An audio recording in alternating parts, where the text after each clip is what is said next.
안녕하세요. 저는 CNA 논술 강사 김민경입니다. 오늘은 우리 5학년과 6학년 아이들의 6월 프로그램을 안내드리면서 6월 주요 선정 도서 중 한 권을 골라 소개해 드리려고 합니다. 아이들이 책을 읽도록 하는 가장 좋은 방법은 가정에서 책 읽기 좋은 분위기를 조성해 주는 것일 텐데요. 한 달에 한 권 정도 아이들이 읽는 책을 함께 읽고 대화를 나누시면 좋겠다는 의미에서 6월의 프로그램과 함께 선정 도서 중 한 권을 자세히 설명드리려고 합니다. 먼저 5학년의 6월 프로그램 테마는 문화와 예술입니다. 우리 아이들은 음악, 미술, 연극을 주제로 한 도서들을 읽으며 예술과 문화의 전반적인 이론을 알고 감상하는 법을 터득하게 됩니다. 그리고 다양한 장르의 글쓰기 연습을 통해 각 갈래별 특징을 학습합니다. 초등학교 5학년이 6월에 읽게 될 도서들을 간단히 소개해 드릴게요. 1주차에는 왜 유명한 거야 이 그림이라는 책을 읽게 되는데요. 이 책을 통해 시대별 대표적인 작품과 화가에 대해 이해할 수 있는 시간을 가집니다.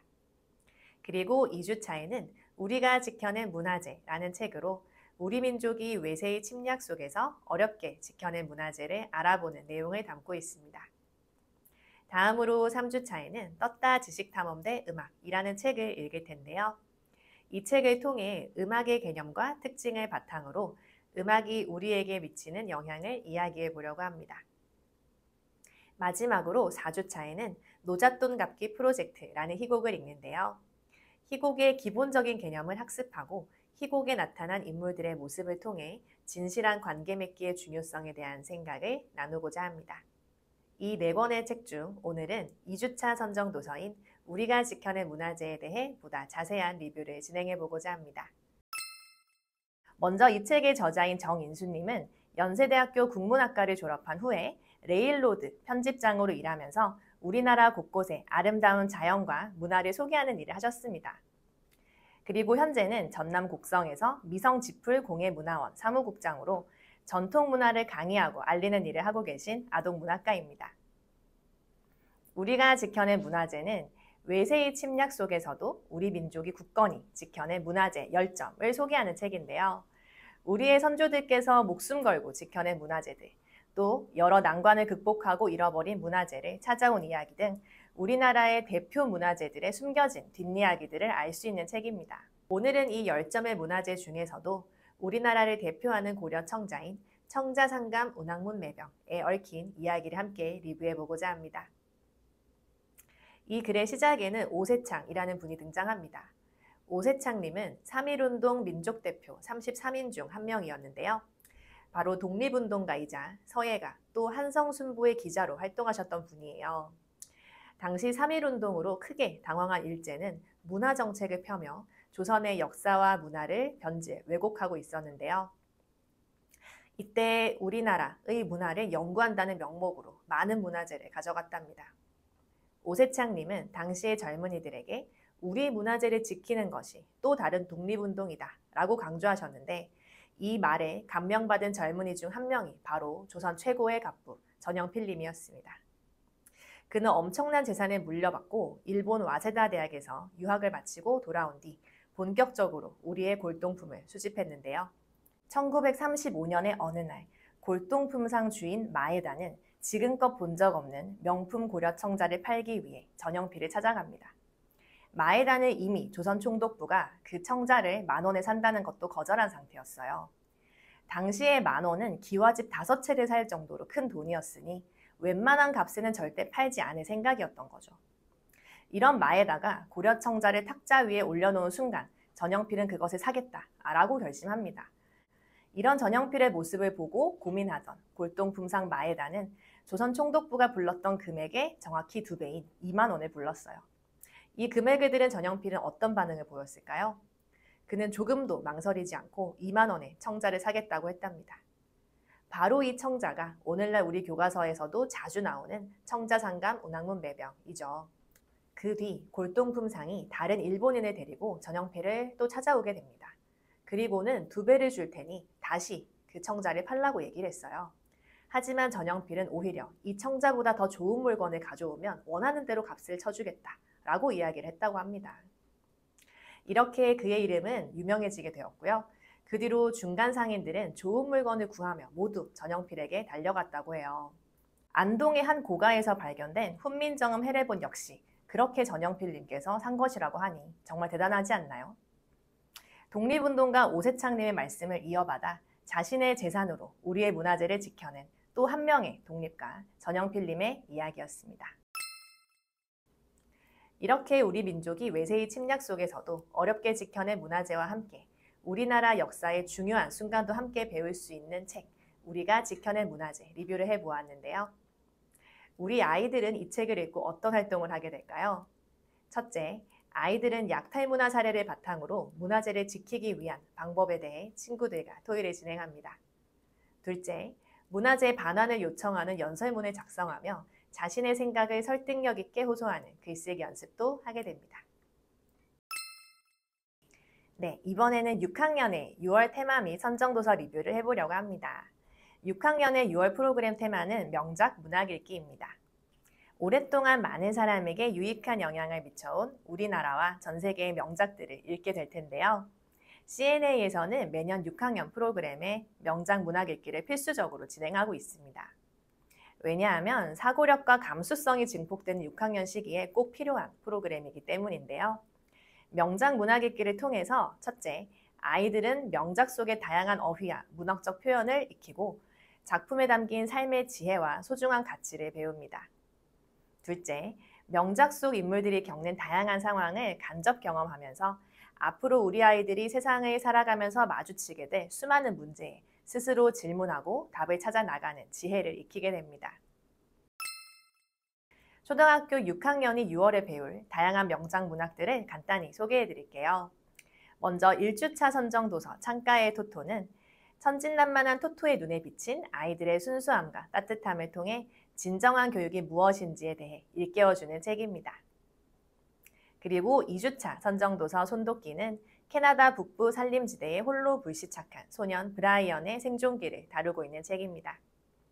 또 3주차의 나의 라임 오렌지 나무는 5살 꼬마 제제의 성장 과정을 통해서 진정한 공감과 소통을 위한 자세를 다룹니다. 마지막 4주차에는 어린 왕자를 읽게 되는데요. 순수한 영혼을 지닌 어린 왕자의 이야기를 통해서 인간의 삶과 사랑에 대한 진실한 이야기를 나누어 보려고 합니다. 이 4권 중 오늘 자세히 리뷰해보고 싶은 책은요, 바로 6학년 2주차 선정도서 손도끼입니다. 그럼 손도끼에 대한 이야기를 시작해 보겠습니다. 손도끼의 작가인 게리 폴스는 1939년생으로 미국에서 태어났습니다.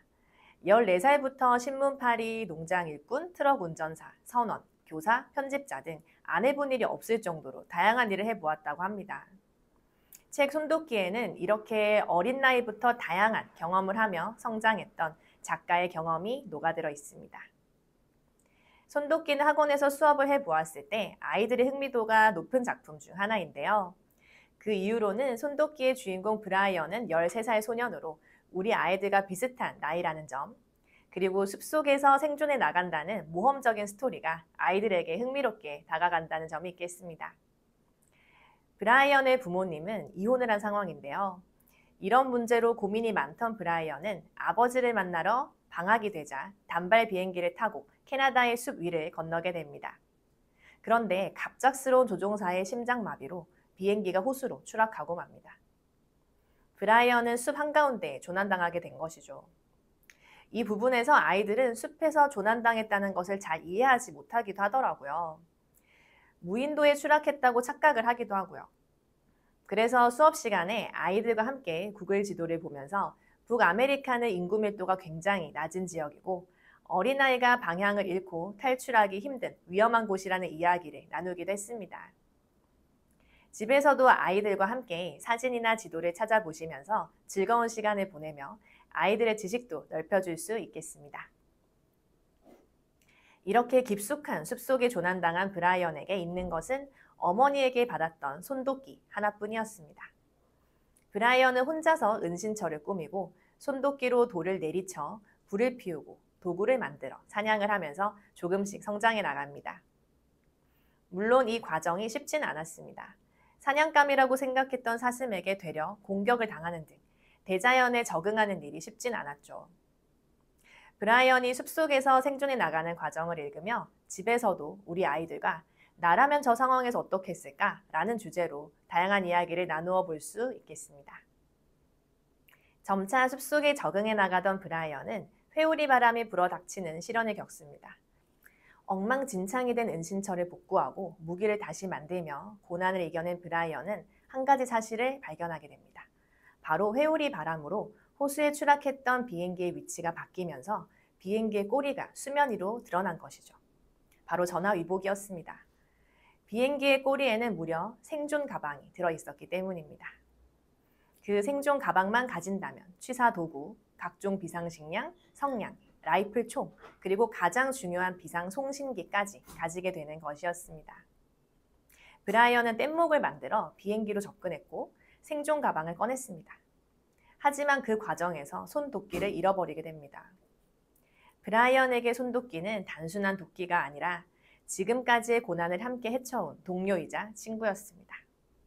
손도끼가 없이는 다른 도구를 만들지 못한다고 생각한 브라이언은 다시 호수로 들어가 손도끼를 찾아옵니다. 브라이언이 처음 조난당했을 때 비행기가 호수에 빠졌다고 말씀드렸었죠. 브라이언이 손도끼를 구하러 두려움을 이겨내고 그 호수로 다시 뛰어드는 장면은 브라이언의 성장을 보여주는 장면이라고 할 수 있겠습니다. 브라이언이 가방에서 찾아낸 무전기가 작동해서 구조대가 왔고 결국 브라이언은 조난된 지 54일 만에 구출되게 됩니다. 하지만 이 책의 흥미로운 점은 바로 소설의 마지막 부분인데요. 브라이언은 구출될 때 기뻐하거나 환호하지 않았습니다. 구출하러 온 구조대에게 먹고 있던 음식을 드시겠어요? 라고 물어보면서 태연하게 권유하기도 했죠. 또한 브라이언의 생존 소식에 어머니 아버지가 다시 부부가 된 듯한 모습을 보이다 다시 원래 모습으로 돌아갔어도 언론에서 환호하며 관심을 주다가 금방 사그라들었어도 브라이언은 아랑곳하지 않았습니다. 브라이언은 숲속에 조난되어 손도끼로 불을 피우고 사냥 도구를 만들고 생존하는 동안 긍정적으로 대처하고 문제에 수동적으로 끌려다니지 말라는 퍼피치 선생님의 조언을 자신의 것으로 만들었기 때문입니다. 조난 과정에서 성장한 것은 브라이언의 생존 기술뿐만이 아니었던 거죠. 브라이언은 남에게 휩쓸리지 않고 주체적이고 독립적인 삶을 살아가는 힘을 배우게 된 것입니다. 네, 지금까지 손도끼의 줄거리를 소개해드렸는데요. 정말 재미있을 것 같지 않나요? 우리 아이들뿐만 아니라 학부모님들께서도 이 책을 읽어보시면서 주인공의 상황과 심리를 생생하게 느껴보실 수 있으면 좋겠습니다. 그렇다면 우리 아이들은 손도끼를 읽고 학원에서 어떤 활동을 진행하게 될까요? 먼저 아이들은 이 책을 읽은 후에 첫째, 홀로 불시착한 소년 브라이언의 생존을 위해 고군분투하는 모습을 보고 과연 인간의 생존에 가장 필수적인 조건이 무엇인지에 대해 토의해보게 됩니다. 둘째, 브라이언에 대한 공감을 통해 절망을 극복하는 인간의 의지, 인간과 사회의 관계, 고난의 의미에 대해서 고찰해보는 시간을 가집니다. 네, 이렇게 지금까지 초등학교 5학년과 6학년의 6월 프로그램과 함께 주목해볼 선정도서 리뷰를 진행해 보았는데요. 다가오는 6월에는 아이들과 함께 선정도서를 읽고 대화하는 유익한 시간을 나누어 보시길 추천드리면서 오늘의 영상 마무리하겠습니다. 감사합니다.